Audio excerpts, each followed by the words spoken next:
Coming up on show 823, we're talking classic car conversions to EV powertrains. Stick around and I'll tell you more.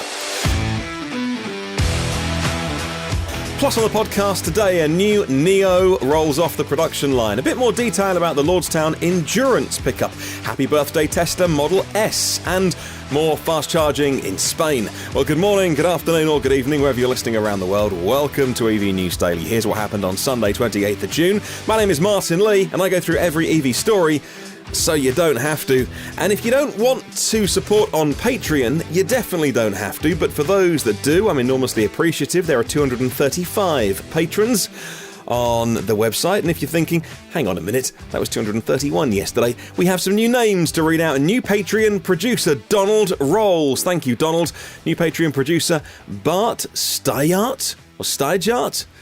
Thank you, Bart. Sorry if I've just totally got your name wrong. Hello to a new Patreon producer, Philippe Granger. Thank you very much, Philippe. And a new Patreon producer, Mike Wentz. Thank you very much to all of you. There was just for some reason, over the course of a couple of days, 4 new people signed up at producer level. I thought I'd mention you all on today's show. Thank you so much for signing up. Totally optional, by the way. Totally optional. If you want to check out what it's all about, maybe for $5 or $10, you want to support the show and help me make this podcast every day, then you can check out the website patreon.com/evnewsdaily. So we always like to celebrate news of a brand new car rolling off the production line, and a pre-production version is rolling off the production line of the Nio. The Chinese car company Nio are making the ES6. It entered the pre-production phase. Now next month we get all of the details, but they are now making these cars. The pre-production version is rolling off the production line in Hefei in China. The price to be announced. Other details to be announced. And deliveries, well, we know they're going to be starting in September. The ES6 is made in the plant in Hefei, same place where they make the ES8, by the way, and the ES6, along with the EC6. This is the third Nio, then. And like I say, it's going to be in the Chinese market in September 2020, when we find out more about it. Let's give you the stats on the EC6. It's more or less a Tesla Model Y competitor. That kind of size, that kind of shape, that kind of market, I imagine. 3 battery options on the EC6. 70 kilowatt hours, 84 kilowatt hours, and 100 kilowatt hours, which is mega. Of course, the way that the Chinese do their range estimates, predictions, they use the really old NEDC way of doing it, which is a little frustrating because it's just so far away from reality. It bears no resemblance to real-world driving. So they say 382 miles. It won't do 382 miles. At times in the past, I've just halved NEDC. That's probably being too harsh. But if it got 200 and something miles, late 200s, that's probably what you would want from a 100 kilowatt hour pack. Now, of course, Tesla would say, hello, excuse me, over here, we're getting quite a lot more out of a 100 kilowatt hour pack. True, Tesla is crazy efficient, so we'll see what the real world range is of the Nio EC6. 0 to 62, 0 to 100 kilometers an hour in 4.7 seconds. Dual motor, so all-wheel drive, 400 kilowatts of power, and a very slippery car, very drag efficient as well. This is nice. And, okay, that crossover style has been done to death a little bit, but there's just variations on a theme now, isn't it, really, with, Model Y and ID4 and Polestar 2. These are all great EVs coming that are all kind of swimming in the same kind of pool, so yes, let's keep an eye on the Nio EC6. A bit more detail on the Lordstown Motors Endurance pickup truck that I shared recently on the podcast. They had their grand unveiling with the Vice President of the United States of America, Mike Pence, flying in to give a campaign rally speech in front of the truck, and they called it a truck launch, which was a little bit weird. I was avoiding making any political points when I first talked about it. I just found the whole thing a little uneasy because it wasn't really celebrating the car. It was celebrating Trump's re-election campaign. But anyway, so just trying to find a few more articles where the journalists have kind of gone over it and given their thoughts on it. The first thing that you notice about the Endurance is that it looks like it was styled to blend in on an American work site, not to stand out on the surface of Mars, says Ars Technica. I wonder who they were pointing to when they were mentioning that. And Ford says the top-of-the-line model of its new Ford F-150 is going to be every bit as luxurious as a Bentley Mulsanne. Okay. Well, according to Clean Technica today, Lordstown says it couldn't care less about luxury touches. Lordstown say they're making trucks work trucks for fleet buyers. Things like utility companies, public works departments, and the like. Lordstown say, again, we're catering to a certain customer.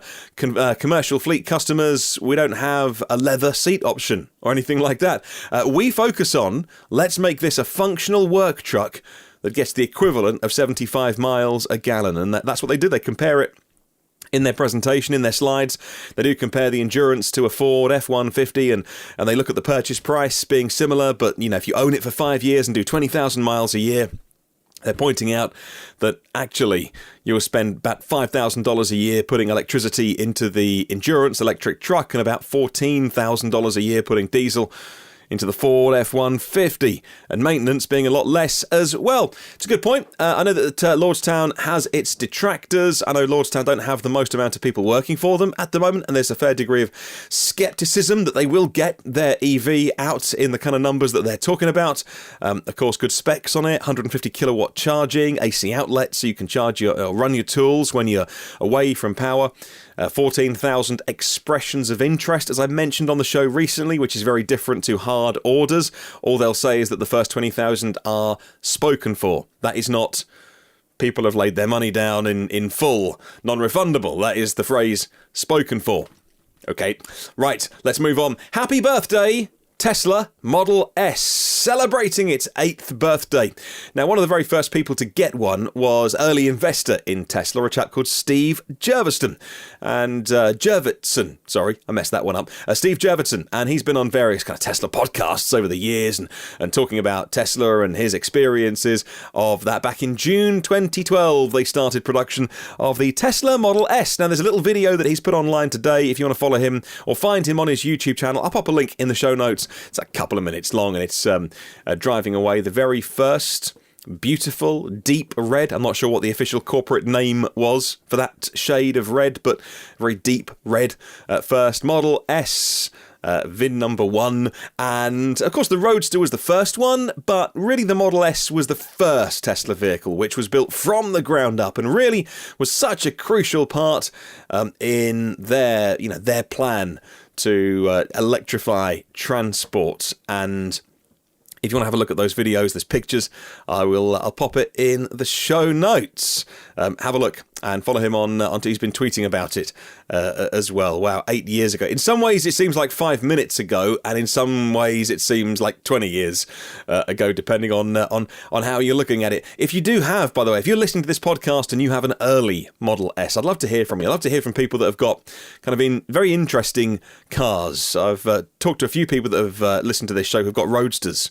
And I love hearing those stories of where they got theirs, who they bought it off, what the maintenance is like. I know that there's one of my friends who has a Roadster, and I was saying, wow, Tesla Roadsters are so rare, at least in the UK. I was saying to him, like, Tesla must give you such exceptional service. Is there like a VIP scheme, like for people who fly first class? Is there like a special number that you can call for Roadster owners? Because if something goes wrong, it's a very it needs maintenance, or it's a very, very specialised thing. There's so few Roadsters on the road in the grand scheme of things. And so I was giving it the big one, being like, oh, wow, Tesla must roll out the red carpet for you. And he was saying, no, Tesla in the UK, absolutely not the opposite, but just, no special treatment. Just, in fact, if anything, because it's so rare, it's a bit more of a hassle to own a Roadster. But look, you own a piece of history. If I could afford one, I'd have one in the garage as well. It's definitely going to be a car that is a collector's item. Let's talk about fast charging. There's a few European countries that are doing well.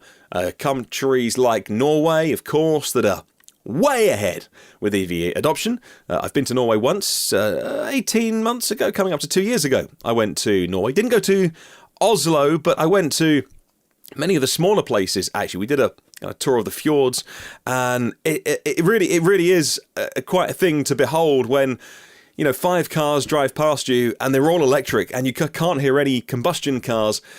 And, obviously there are those around because of the existing fleet, but there's so many EVs. A glimpse into the future when you go to Norway. Now, there's other countries that aren't doing so well. Looking at you, Italy.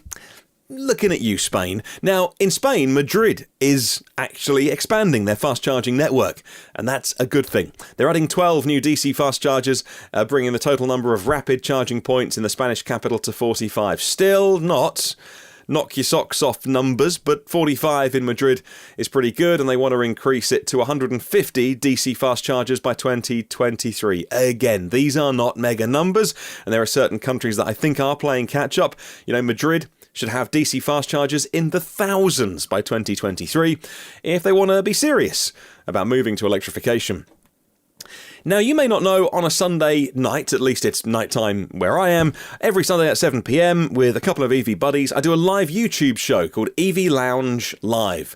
And for about 45 minutes, we chat to people on YouTube. It's like a live interactive chat with the audience. We're on camera, the viewers are typing into the live chat. And if you haven't heard the show from today, by the way, and if you want to have a look at the 28th of June edition of EV Lounge Live, talking all about classic car conversions and a debate on that. Now, there is a company in the UK that is, headline story today, all about converting classic cars into zero emissions cars. They are called Lunaz, L-U-N-A-Z. And what they do is very high-end stuff, but they take classic Jags, classic Bentleys, and classic rollers as well. If you would like, for instance, a Jaguar XK120, if you'd like a Jaguar XK140, they can sort you out. They've just completed a Bentley Continental Flying Spur for a customer, and they want to do limited runs of conversions for that generation of cars, like that generation of the Continental. That was built from 1955 to 1965. They do Rolls as well, like the Rolls Royce, things like the Rolls Royce Cloud, the Phantom as well, Phantom 5, which was 1961. Now, what they do is an amazing job. So, like, if you take the Jaguars, they put two motors in, 316 horsepower, 0 to 60 in 5 seconds, and you're talking like a classic Jaguar here. 80 kilowatt hour battery pack is going to do at least 250 miles of range. Now, it may not be for you and I. These cost from £350,000. That's about $430,000. I'll pop a link in the show notes to this story if you'd like to find out more, and maybe you'd like to order yourself a Bentley electric car. Let's come a little bit more up to date now with the brand new Hyundai Ioniq Electric. Of course, the battery got bigger from 28 to 38 kilowatt hours, and my buddy who I do, funny enough, another YouTube show on, the Inside EVs podcast, which is on Fridays, Tom Mologney, has a lot of experience in testing cars. He likes to do 70 mile an hour constant range tests, and he likes to go down to 0% if he can. This week, he's had a new Ioniq, and he's been testing it in New Jersey, where it's about 20 degrees C. That's sort of 80 degrees Fahrenheit, I think. And he says that it's slightly less efficient than the previous Ioniq, but it's a lot heavier because of the bigger battery.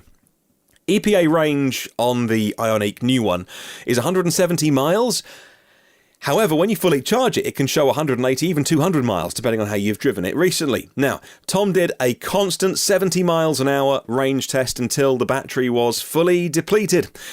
A couple of weeks ago, he did the same thing to his Tesla Model 3, and that got 4.25 miles per kilowatt hour. The Hyundai Ioniq crushed it. It got an average on the highway at 70 of 4.5 miles per kilowatt hour.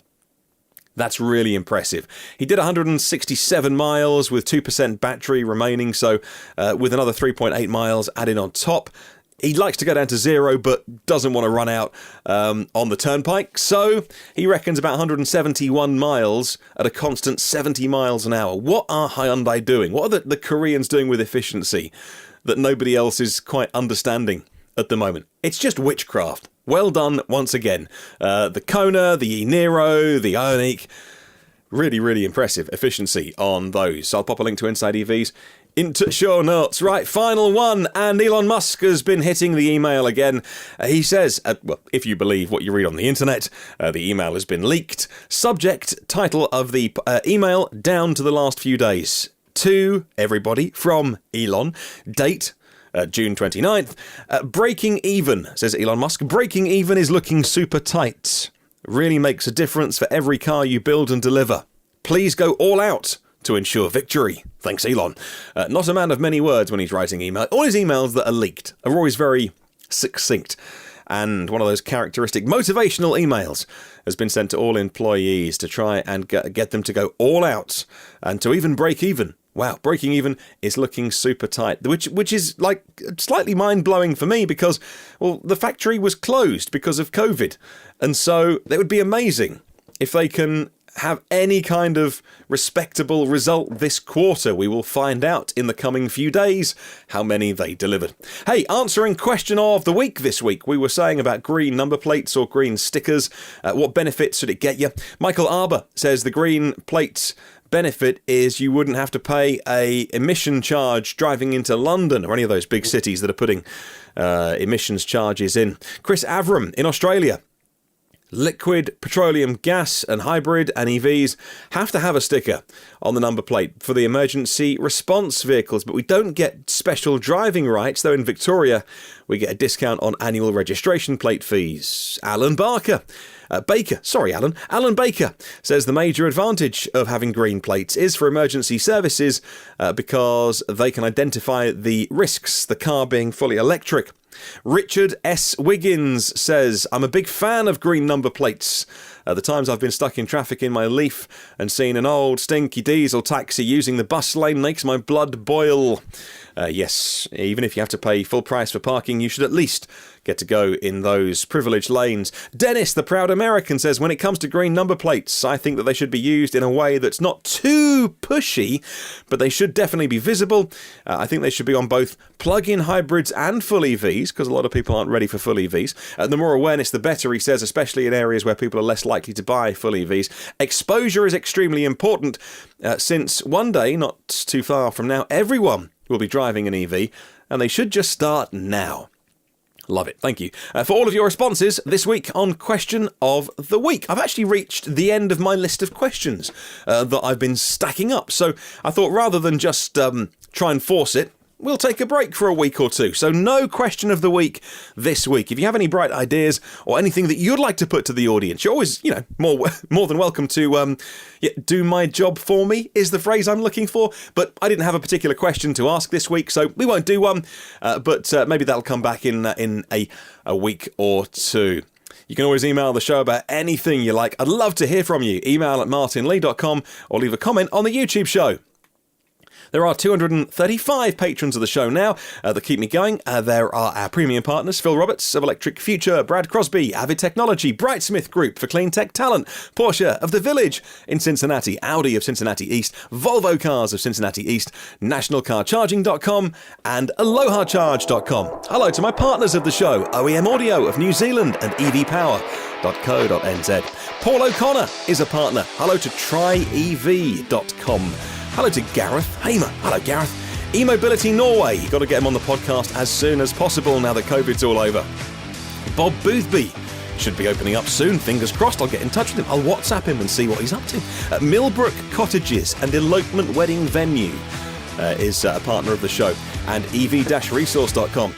And all of my executive producers, Alan Robson, Alan Shedd, Alex Banahini, Alexander Frank, Anders Hove, Andrea Jefferson, Asir Khalid, Ashley Hill, Bjard Fuchstack, Brent Kingsford, Brian Thompson, Bruce Bohannon, Charles Hall, Chris Hopkins, Colin Hennessy and Cams EV, Craig Coles, Craig Rogers, Damien Davis, Darren Bird, Darren Feach, Darren Sant from Yorkshire EVs, Dave Jewson, David Barkman, David Finch, David Moore, David Partington, David Prescott, Derek Riley from the Dublin EV Owners Club, and Don McAllister from ScreencastsOnline.com. Enrico Stefan Chillo, Erug, Union Yombi, Frederick Rovic, Free Jewel, who's James, Jean Rubin, Gilberto Rosado, Jeff Lowe, Headley Wright, Ian Griffiths, Ian Sear, and Ian Watty Watkins. Jack Oakley, James Storr, Jerry Allison, Jim Duggan, Jim Morris, John Bailey, John C. Solar, and John Lacey from Click Like Video NZ. John, who is Beardy McBeardface at Ken TVs. John Manchak, Juan Gonzalez, Ken Morris, Kevin Madison, Carl Mayan, Lars Dallager, Lawrence Deannan, Lee Brown, Luke Cully, Marcel Lohman, Marcel Ward, Mark Bossett, Martin Croft, he's the Dorset tradesman. Marty Young, Matt Piccioni, Maz Shah, Michael and Luke Turrell, Mia Oppelstrup, Michael Pastrani, Mike Rogers, Mike Winter, Nathan Gore-Brown, Neil Lee Roberts from Sussex EVs, Nigel Miles, Northern Explorers, Ohad Aston, Paul Ridings, Paul Stevenson, Perry Simpkins, Pete Glass, Pete Gordon, Peter and D. Roberts from Oxon EVs, Phil Mouchet, Philip Troutman, Pontus Kinblad, Raj Badwell, Rajiv Narayan, Ralph Jensen, Renee Schneider, Richard Lupinski, Rob Cooling, Rob Hermans, Robert Grace, Robin Tanner, Rupert Mitchell, Sari Kangasoja, Seiki Payne, Stephen Penn, Steve John, Thomas J. Tiers, The Plug Seeker and his EV YouTube channel, Tim Gutteridge and William Langhorn. Have a wonderful day. I'll catch you tomorrow. And remember, there's no such thing as a self-charging hybrid.